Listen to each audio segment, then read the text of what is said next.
नमस्कार, जय महाराष्ट्र. प्रभास समाचार लाईव्हमध्ये आपलं मी सर्वांचं स्वागत करतो. ज्यावेळी कुठचीही निवडणूक आली की आम्ही आमचे मित्र संजय मोरे यांना सातत्याने संपर्क करतो आणि भेटत असतो. लोकसभेत पाहिलं तर संजय मोरेंचे विचार आम्ही लोकांपर्यंत पोहोचवण्याचा प्रयत्न केला आणि त्यांनी पक्षाने आतापर्यंत काम केलं. ते विधानसभेचे गोष्टी जे काही ते त्यांनी सातत्याने लावून धरले होते. त्याचबरोबर महानगरपालिका वसई विरार महानगरपालिकेची जी जबाबदारी होती ती पक्षाने तुमच्याकडे दिली होती, ती चांगल्या प्रकारची तुम्ही पार पाडली. परंतु आता जो वारे व्हायला लागले आहेत ते पंचायत समिती आणि जिल्हा परिषद. महाबळेश्वर तालुक्यामधले जो तळदेव जो गट आहे तो जिल्हा परिषद गट आहे आणि या गटाची जबाबदारी पक्षाने शिवसेना शिंदे गटाच्या वतीने आपल्याकडे दिलेली आहे. आणि जिल्हा परिषद आणि 2 पंचायत समिती असे हे जे निवडणूक आहे ही तुमच्यावरती पक्षाने ह्या सगळं नालासोपारा वसई विरारमध्ये आपण जे काही काम केलं आहे त्यामुळे आज जी जबाबदारी तुमच्यावरती दिली आहे सर, आणि तुम्ही त्या जबाबदारीसाठी आज पासून कामाला लागणार आहे जिल्हा परिषद तळदेव. तिथे काय सांगाल, तिकडची काय सिच्युएशन आहे आणि कशा पद्धतीने, कारण एकनाथ शिंदे त्यांचं गाव जवळ आहे दरे, काय सांगाल कशा पद्धतीने तिकडचं इलेक्शनचं सिच्युएशन आहे? सगळ्यांना जय महाराष्ट्र. आताच तुम्ही सांगितलं की लोकसभा, त्याच्यानंतर विधानसभा झाल्याच्यानंतर महानगरपालिका इलेक्शन, अशा तिन्ही इलेक्शन सलग संपलेले आहेत आणि तिन्ही इलेक्शनमध्ये आपण जिंकलेलो आहे. लोकसभेला आपण जिंकलेलो आहे, नालासोपारामधून लीड दिलेलं आहे. विधानसभेलाच देखील आपण जिंकलेलो आहे, सन्माननीय राजनाप्पा जिंकलेले आहेत. तर त्या आमच्या ह्या आचोळी विभागातून सुद्धा त्यांना भरपूर प्रमाणात लीड दिलेलं आहे. त्याच्यानंतर महानगरपालिका आली. महानगरपालिकेला आपण महायुतीचे चारी उमेदवार चांगल्या पद्धतीने निवडून आणलेत. आता राहिले जिल्हा परिषद आणि पंचायत समिती. मुळात महाबळेश्वर मी ग्रामीण भागातला असल्यामुळे, गावामध्ये स्वतः मी राहिलो असल्यामुळे आणि महाबळेश्वरची पूर्ण जाण असल्यामुळे जिल्हा परिषद पंचायत समिती गट आणि गणामध्ये इलेक्शनचं काम करताना अतिशय जड असं काही नाही गेलं किंवा जड जाणारही नाही. कारण सन्माननीय महाराष्ट्राचे माजी मुख्यमंत्री तथा आत्ताचे उपमुख्यमंत्री एकनाथजी शिंदे साहेब आहे, यांचा हा तालुका आहे, त्यांचा विभाग आहे, त्यांचं गाव देखील दरेगाव हे तापोळा तळदेव गणामध्ये येतं. आणि अशा परिस्थितीमध्ये साहेबांनी जी काय कामं केलेली आहेत, आम्हाला जबाबदाऱ्या दिलेल्या आहेत, हे आम्हाला वाटतं जबाबदाऱ्या आहे आम्ही पार पाडूच, त्याच्यात विषय नाही आहेत. परंतु साहेब मुख्यमंत्री असताना महाबळेश्वर हा अतिशय दुर्गम भाग आहे, डोंगराळ प्रदेश आहे.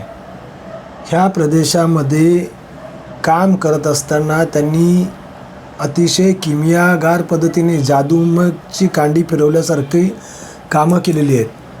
कोयनेच्या पात्र, अतिशय मोठी पात्र, म्हणजे पाण्याची तुंब असल्यामुळे पात्र मोठी असतात, अशा ठिकाणी एवढे मोठे अवाढव्य ब्रिज, कनेक्टिव्हिटी, म्हणजे ती सातारा शहराला असो, वाईला जोडणारी असो, आमच्या इकडच्या मेढा शहराला जोडणारी असो आणि तिथून पुन्हा खाली रत्नागिरीला जोडणारी असो, ह्या अशा सगळ्या कनेक्टिव्हिटी त्यांनी तयार केलं, जाळं तयार केलं आहे. अफलातून चांगले प्रोजेक्ट्स वगैरे आता महाबळेश्वरमध्ये येण्याच्या मार्गावरती आहेत. त्याच्यामुळे तिथल्या ज्या ग्रामीण भागातल्या लोकांना रोजगार भरपूर प्रमाणात, मुबलक प्रमाणात रोजगार उपलब्ध होणार आहे. साहेब काय सांगाल, कारण काय तिकडची निवडणूक ही प्रतिष्ठेची निवडणूक आहे. कारण माजी मुख्यमंत्री आणि आताचे उपमुख्यमंत्री शिंदेसाहेब आणि त्यांचा तो गाव आणि त्या गावाच्या आसपास तुमचं असलेलं वलय आणि तुम्ही तिथे कारकीर्द म्हणजे ग्रामपंचायतपासून तुम्ही केलेलं तिकडच्या गावांपासून त्याचं चांगलं काम, एक तर राष्ट्रपती पुरस्कार मिळाले तुम्ही एक व्यक्ती, आणि आता परत तीच जबाबदारी दिलेली आहेत. म्हणजे आता बघा ना, पंचायत समितीला अजित संकपाळ जे आज इलेक्शन लढत आहेत आणि तुम्ही त्यांचं काम पाहताय. त्याचबरोबर जे जिल्हा परिषदला आहेत आणि पंचायत समितीला वाडा कुंडशीमध्ये जे संजय हरिचंद्र मोरे लढत आहेत आणि तळदेव जो गट आहे तो गणेश उतेकर लढत आहेत. म्हणजे हे तिन्ही उमेदवार तुमच्या जवळचे आहेत आणि शिवसेनेचे उमेदवार निवडून येण्यासाठी तुमचे सर्व ताकद जी आहे ती पणाला तुम्ही लावणार आहेत. कसा विजय असेल हा? हा विजय अतिशय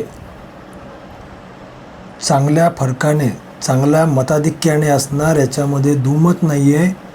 कारण तुम्हाला सांगतो, सन्माननीय अजित सकपाळ जिल्हा परिषदेचे उमेदवार, त्याच्यानंतर पंचायत समिती गणाला गणेशजी उतेकर आणि श्री संजय मोरे, हे दोन्हीही कार्यकर्ते असे आहेत की मी यांना गेले 20 वर्ष मी स्वतःहून बघतो आहे, किंबहुना मी त्यांच्याबरोबर काम केलेलं आहे.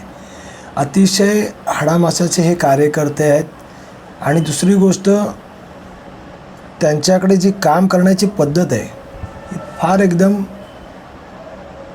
अलौकिक आहे अतिशय. आणि तुम्हाला सांगतो, हे काम करत असताना ते स्वतः ज्या ज्या विभागामध्ये जी कामं चालू असतात त्या विभागामध्ये ते स्वतः जातीने हे कामाकडे लक्ष देतात. कारण त्यांच्यावरती तेवढा दबाव आहे. साहेबांचा रिपोर्ट वगैरे देणं वगैरे ह्या सगळ्या गोष्टी असतातच. त्याशिवाय संजय मोरे हे जिल्हा परिषद नियोजन कमिटीवरती आहेत. त्याच्यामुळे त्यांच्याकडे मागाल तेवढा फंड आहे. फंडाची काहीही कमी नाही.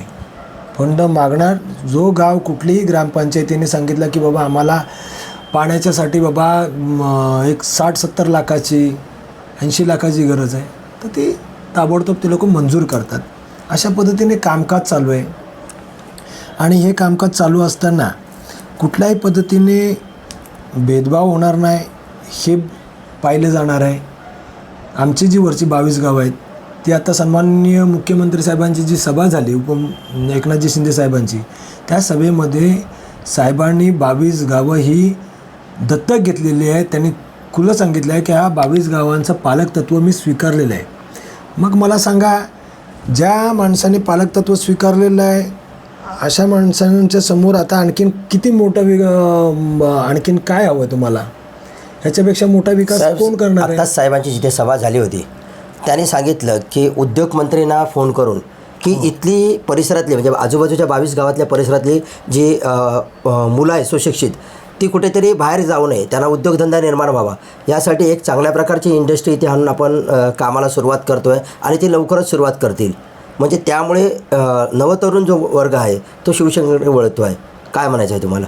ऑफकोर्स प्रश्नच नाही ना साहेब. बघा, मी मगाशी सांगितलं, महाबळेश्वर हा अतिशय दुर्गम प्रदेश आहे आणि ह्या प्रदेशामध्ये काम करत असताना इथली लोकांना रोजगारासाठी, आर्थिक परिस्थितीसाठी झुंजावं लागतं. ते माणूस संघर्षाची एक सीमा असते, त्या तिथपर्यंतच, त्या सीमेपर्यंतच तो संघर्ष करतो आणि मग हातबल होऊन कुठेतरी पोटपाण्यासाठी किंवा आर्थिक चणचण दूर करण्यासाठी मग मुंबई पुण्यासारखे रस्ते धरतो. आम्ही देखील त्यांच्यामधलेच आहेत. मग अशा टायमिंगला काय आहे, साहेबांच्या डोक्यात जी कल्पना आली, साहेब स्वतः तिथे राहतात, साहेबांचं स्वतःचं गाव आहे त्याच्यावरती, आणि साहेबांचं अतिशय मायक्रो प्लॅनिंग काम असतं.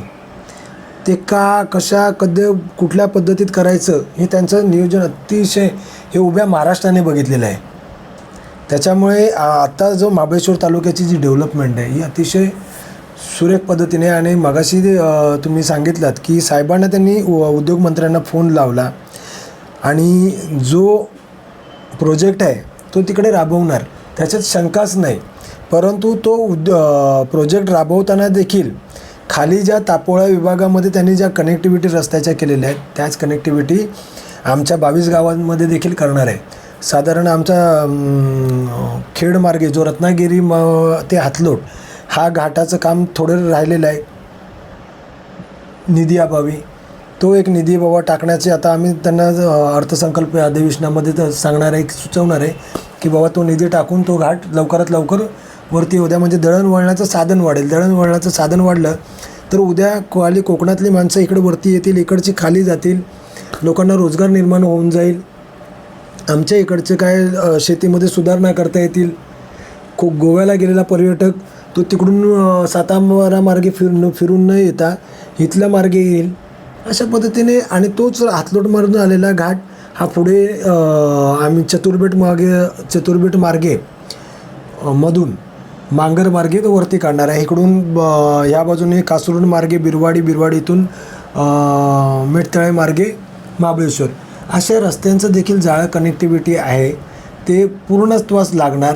एवढी ही अवाढव्य म्हणजे प्लॅनिंग हे दुसऱ्या कोणाला काम जमणारही नाही आणि आजपर्यंत जमलंही नव्हतं. साहेबांना ते सुचलं आहे, साहेबांनी ते आत्मसात करायला घेतलेलं आहे आणि त्याच्यावरती ते फायनल शिक्कामोर्तब देखील करणं आहे. मग एवढं सगळं विकास होत असताना मला सांगा, हे जिल्हा परिषद पंचायत समितीचे गटवाले का निवडून येणार नाही आणि का लोक त्यांच्यांना मतदान करणार नाही? हो साहेब, मतदान तर करणार नाही तसं नाही, मतदान तर करतीलच लोक तुमच्यासाठी. पण जिल्हा परिषदेचा तळदेव जो गट आहे यातली जी जनता आहे ती साहेबांच्या बाजूने आहे आणि त्यांना ते निवडून देतील.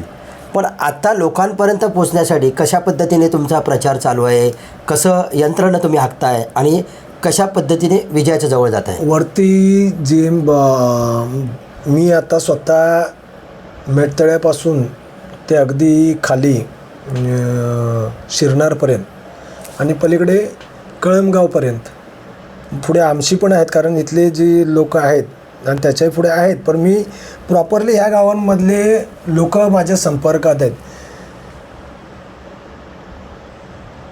इथे बरेचसे कार्यकर्ते कोयना विभागातले राहणारे जे आमचे कार्यकर्ते देखील आहेत आणि बहुसंख्य लोक तुम्हाला माहिती आहेत की जवळजवळ 4,500 लोक नालासोपारा आमच्या मोरेगाव, नागिनदासपाडा हा गालानगर या विभागात राहतात.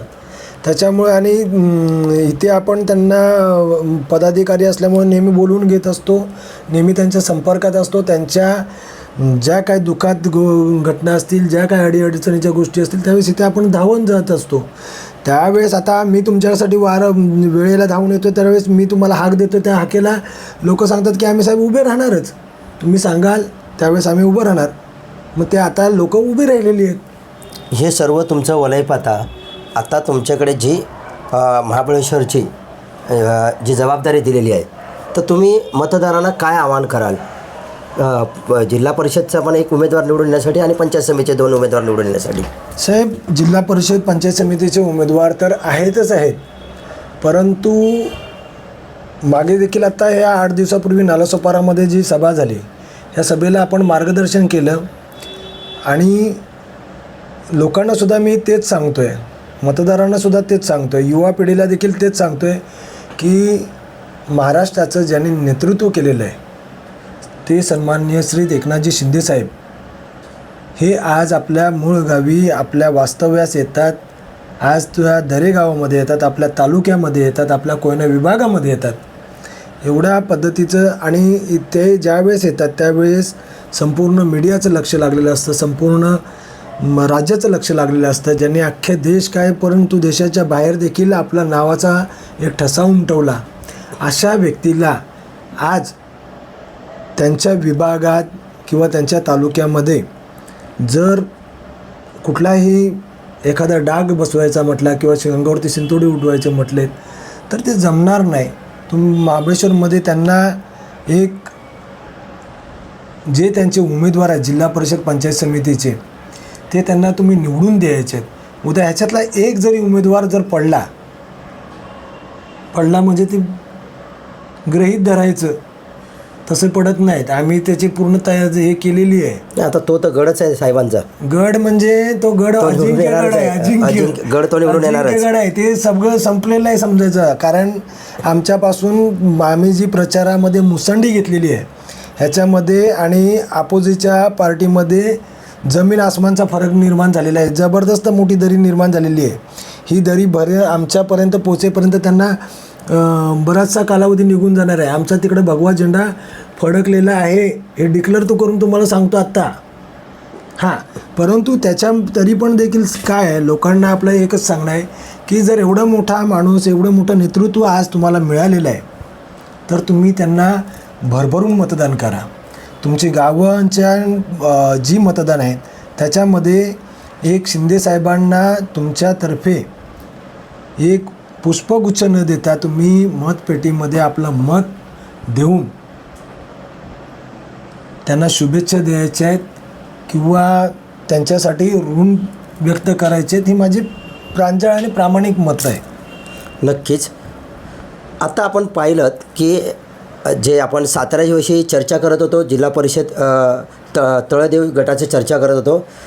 जिल्हा परिषदला अजित संकपाळ जे आहेत उमेदवार, ते धनुष्यबाणावरती आपलं नशीब अजमावत आहेत. त्याचबरोबर वाडा कुंभवशी जे आहे तिथे संजय हरिचंद्र मोरे ह्या धनुष्यबाणावरती आपलं काम करत आहेत. आणि तळदेव जो गट आहे तिथे गणेश उतेकर हे धनुष्यबाण घेऊन आपलं काम करतायत. आणि पंचायत समिती, जिल्हा परिषद तिन्ही उमेदवार निवडून येण्यासाठी चांगल्या प्रकारचं नेतृत्व, शांत नेतृत्व आणि संयमी काम करणारी व्यक्ती म्हणून जर कोणी पाहिली असेल एवढ्या वर्षामध्ये ते संजय मोरे आहेत. आणि म्हणूनच गाव ग्रामस्थांची पण इथे नालासोपारा वसतिविहारामध्ये मिटिंग झाली, त्यावेळी त्या पद्धतीने त्यांना मार्गदर्शन केलं गेलं आहे की दरी गावामध्ये किंवा महाराष्ट्राचं नेतृत्व करणारे असे आपले जे एकनाथ शिंदेदादा आहेत आणि त्यांचा गड तो कशा पद्धतीने निवडून येण्यासाठी आहे. म्हणून मोरे साहेब आज सांगतायत की पडणार तर नाही, पण एक पण नाही पडला पाहिजे तिन्ही उमेदवार निवडून येण्यासाठी. आणि 7 तारखेला न विसरता सर्वांनी घरातून बाहेर पडून धनुष्यबाणावरती शिक्का मारण्यासाठी आपण सर्वांनी प्रचंड बहुमताने निवडून आणण्यासाठी. आणि एकनाथ शिंदे साहेबांनी जसं आता मुंबईचा गड, ठाण्याचं गट, कल्याण डोंबिवली, KDMचे सगळे गट कशा पद्धतीने हे महानगरपालिका राखले आहेत हे लोकांना सांगण्याची गरज नाही आहे.